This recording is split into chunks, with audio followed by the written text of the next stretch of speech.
Il était une fois une femme nommée Sophie.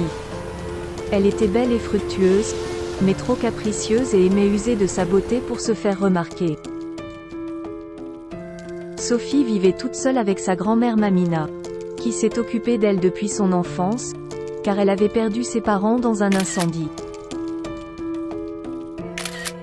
Mamina faisait tout son possible pour donner à sa petite fille une bonne éducation, et pour qu'elle ne manque de rien jusqu'à ce qu'elle soit grande.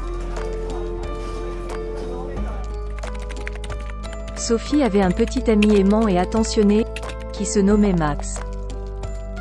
Max vivait avec sa mère Rokhaya, et sa petite sœur Soda. Il était l'homme de la maison, et devait donc travailler trop dur, pour subvenir aux besoins de sa famille et de Sophie, afin de leur offrir une vie confortable.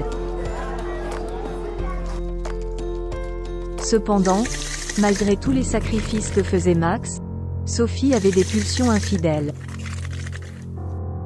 Elle ne pouvait s'empêcher d'être attirée par d'autres hommes et de flirter avec eux en secret. Elle avait même commencé à avoir une liaison avec un de ses collègues de travail. Max aimait tellement Sophie qu'il disait oui à tous ses moindres désirs et ses caprices, et ne voyait aucun de ses défauts. Ses amis aussi, essayaient tant bien que mal de lui ouvrir les yeux, mais Max finissait toujours par se fâcher contre eux. Pourquoi ne veux-tu pas voir la vérité en face? Quand même, ce n'est pas aussi difficile que ça. Tu parles de quelle réalité et vérité toi, Max, tu es vraiment fou ou bien tu fais exprès? Ne vois-tu pas le comportement de ta copine? Mais quel comportement? Ne commencez pas s'il vous plaît. Vous êtes juste jaloux de notre amour car vous n'avez jamais eu de relation aussi durable que la mienne. C'est toujours inutile de parler avec lui parce qu'il est tellement naïf, qu'il ne remarquera jamais que sa copine est une croqueuse de diamants. Et attention à ce que tu dis Malik. C'est la dernière fois que tu parles de ma fiancée de cette manière. Je ne te le permets pas, est-ce que tu m'as compris? Calme-toi Max s'il te plaît. On te faisait que te faire voir la réalité en face et t'ouvrir les yeux. Mais comme tu veux rien entendre, on s'excuse. Oh, c'est bon là. De toute façon je m'en vais. Vous m'avez assez énervé comme ça. Je me rends compte vous n'êtes pas mes amis. Max ne voulait pas entendre de mauvaises choses vis-à-vis de sa bien-aimée. Il était persuadé qu'elle était la bonne, car malgré tout, ils avaient fait 3 ans de relation. Et il n'a jamais remarqué quelque chose de louche chez Sophie. À ses yeux, elle ne lui vouait que d'amour et de respect. Donc il ne comprenait pas pourquoi ses amis étaient contre elle. Il a réussi à les remettre à leur place. Toutefois, ils ont quand même semé le doute dans son esprit. Mais il chassa vite fait ses idées dans sa tête, car il ne voulait pas douter d'elle, sinon ça risquerait de créer une discorde entre eux.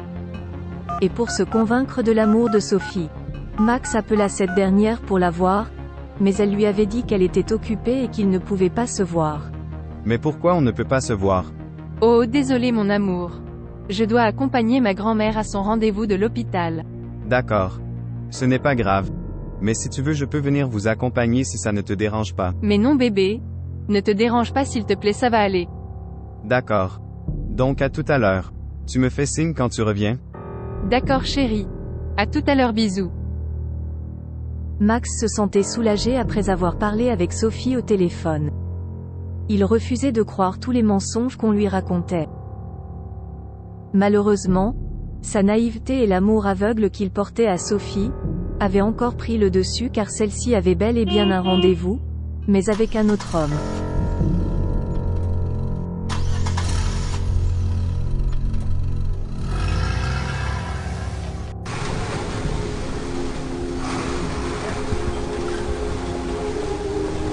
Max, Rokhaya sa mère et Soda sa petite sœur étaient dans le salon. Cependant, Rokhaya la mère de Max avait remarqué que son fils n'était plus trop bavard comme avant et décida de lui demander ce qui n'allait pas. Mon fils. Oui maman. Tu veux quelque chose? Non. Mais je m'inquiète pour toi. Pour moi? Et pourquoi? Tu es devenu trop silencieux ces derniers jours. Qu'est-ce qui t'arrive? Tu es malade? Mais non maman. Il n'est pas malade. Mais c'est l'effet de Sophie qui le rend malade. Et qui t'a sonné toi? Tais-toi tu veux. Et non maman. Je ne suis pas malade. Donc qu'est-ce qui se passe? Tu t'es disputé avec Sophie? Mais non maman. Ce n'est pas ça. J'ai juste trop de boulot ces temps-ci à la boutique. Et Sophie va très bien. Ne t'inquiète pas. Justement. Tu ne penses pas qu'il est temps pour vous de vous marier? Ça fait longtemps que vous êtes en couple et vous vous aimez. Donc qu'est-ce que tu attends pour t'engager sérieusement avec elle? Quoi? Marier cette vipère avec mon frère. Maman, toi aussi. Tu n'es pas sérieuse, je pense? Et pourquoi pas? Tu as raison, maman. Je vais en parler avec elle dès demain. Voilà. Comme ça, je pourrai au moins voir mes petits-enfants avant de mourir, et j'aurai quelqu'un avec qui parler quand tu n'es pas là, vu que ta folle de sœur n'a jamais mon temps. Je vous signale que je suis là. Et que je vous dis que je ne suis pas d'accord avec ce mariage. Ne fais pas ça, Max. Elle ne t'aime pas. Tu es aveugle ou quoi? Que tu sois d'accord ou pas, Soda, qu'est-ce que cela va changer si je donne mon consentement? Hein? Ne te fiche pas de moi. Va plutôt chercher un mari au lieu d'être là à t'initier dans les relations des autres. C'est mieux pour toi. De toute façon, personne ne l'aime parce qu'elle est aigrie. Merci beaucoup, maman. Je t'aime. Tu es la meilleure. Soda n'a jamais aimé Sophie, parce qu'elle connaît le genre de fille qu'elle est. Elle savait bien que ce mariage était une mauvaise idée, mais comme toujours, Max et sa mère ne comprenaient et ne savaient pas la vraie identité de Sophie. Et vu qu'elle n'avait pas son mot à dire, Soda décida de s'en laver les mains. Le lendemain, Max décida d'aller parler à Sophie de son désir de se marier avec elle sans plus tarder. Très joyeux, il alla chez elle, mais Mamina, la grand-mère de Sophie, lui dit que cette dernière était partie au travail. Mais aujourd'hui c'est dimanche, Mamina. Et Sophie ne travaille pas les dimanches. Ah, c'est ce qu'elle m'a dit en tout cas quand elle sortait. D'accord, Mamina. Mais sinon j'espère que tu vas bien maintenant. Sophie m'avait dit qu'elle devait t'accompagner à l'hôpital la fois passée pour un rendez-vous. Mais moi je ne suis pas malade, mon garçon. Je me porte très bien. Et Sophie ne m'a jamais accompagnée à l'hôpital. Et pourquoi elle t'a dit ça? C'est ce que j'aimerais bien savoir. Au revoir, mon garçon. Intrigué par les mensonges que Sophie raconte, Max prit son téléphone et l'appela pour lui dire qu'il voulait la voir. Mais à sa grande surprise, elle lui dit qu'elle ne pouvait pas sortir car elle était fatiguée et elle voulait se reposer. Max n'arrivait pas à croire aux mensonges de Sophie qui mentait si bien. Il la localisa et alla la retrouver là où elle se trouve. Sophie se sentait soudain coupable et honteuse et savait que ce qu'elle faisait était mal, mais elle ne pouvait pas s'en empêcher. C'était plus fort qu'elle de pouvoir résister l'attrait de la passion et de l'interdit. Max, il l'a surpris en flagrant délit en train de flirter avec un autre homme. Max avait découvert son vrai visage et la vérité sur son infidélité. Sophie? Max? Mais que fais-tu là? Et comment as-tu su que j'étais ici? Là n'est pas la question. La question est pourquoi tu m'as menti pendant tout ce temps. S'il te plaît, Max, je peux tout expliquer. Sophie, qui est cet homme? Toi, va te faire foutre.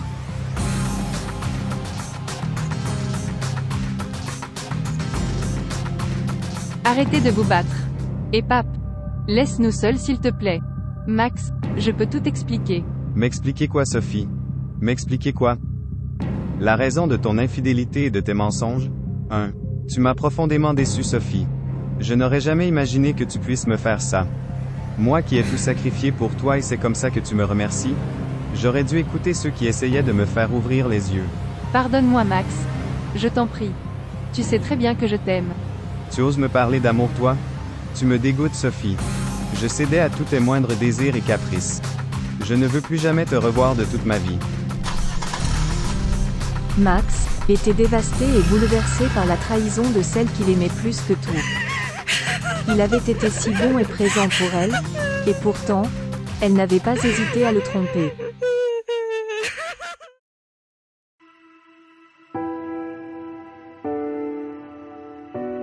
Sophie avait essayé tant bien que mal de s'excuser auprès de Max.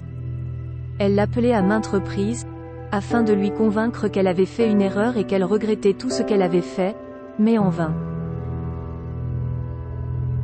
Max était catégorique sur sa décision et avait même fini par le bloquer de partout, car pour lui, c'était trop tard. Il avait perdu la confiance aveugle qu'il avait en elle et il ne pouvait plus jamais la regarder de la même manière. Sophie avait laissé ses impulsions prendre le dessus sur sa relation avec Max, et cela avait finalement conduit à sa destruction. Elle avait perdu l'homme qu'il aimait et la comprenait, qui la respectait et prenait soin d'elle comme un père, à cause des choses futiles et inutiles. Sophie avait compris qu'une bonne relation est toujours fondée sur une confiance mutuelle et lorsque cette confiance est brisée, cela peut avoir des conséquences dévastatrices. Cela dit, l'infidélité peut causer une immense douleur émotionnelle, entraînant une perte de confiance, tant pour la personne trompée que pour celle qui a été infidèle.